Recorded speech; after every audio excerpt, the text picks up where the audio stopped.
I had probably the question that's on everybody's mind, which is this a good thing to do? And I was starting to explore it, and I thought, the first person I need to call is Brian De Palma, who I'm friends with and I have tremendous respect for. And I thought, let's find out what he thinks. And I said, they've come to me to reimagine this. How do you feel about it, and how do you feel about me doing it?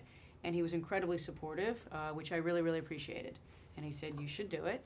And so with that, I then went and dove into the source material. I read the novel back-to-back 3 times. And I had read it as a kid when I was in a book club. I'd read it again as a literature student at University of Chicago. But to reread it at this point in my career, I just fell madly in love with his writing. He's such a spectacular writer. It's both classically structured, it's pulp fiction at its best. And I fell in love with Carrie White.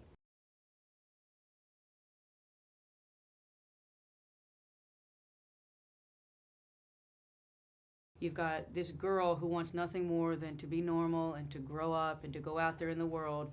And you have a mother who is deeply terrified of the world, who has turned to religion to protect herself, who has actually created her own religion, and who tends to be very repressive and very punitive towards her daughter.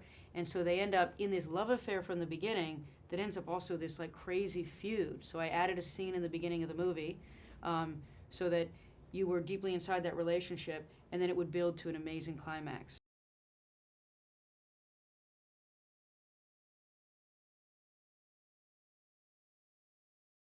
The kids at the school, they give Carrie a hard time, and I'm glad they do, because that's real. That's happening in our schools today.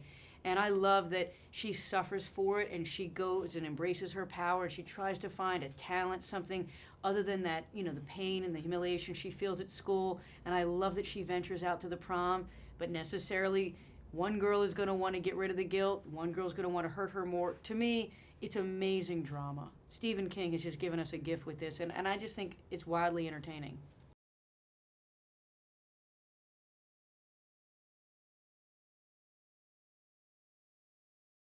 It's a superhero origin story.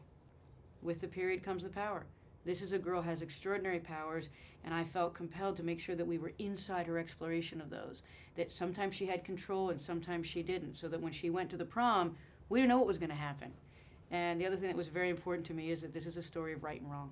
This is a story of justice and a story of revenge. So here's the girl who's going to get that great night, that Cinderella moment with the beautiful dress and the handsome boy and the great dance. But then there's somebody out there who wants to take it away from her. Chris takes it away, and of course Carrie has a response, but it's a just response. She goes after the people who did this to her, and what's been amazing to me is to see that people really feel compelled by and connected to that sense of revenge.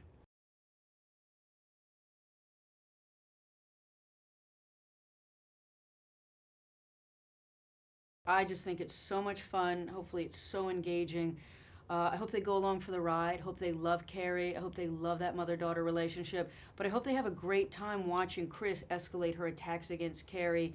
And it's amazing to me that we both want Carrie to succeed at prom, but we want it to be taken away. And I hope they love when she finally gets her justice. And that's something that I got very excited about when audiences would say, I loved prom and I love when she got those people back. Because I think that, at its core, we love justice.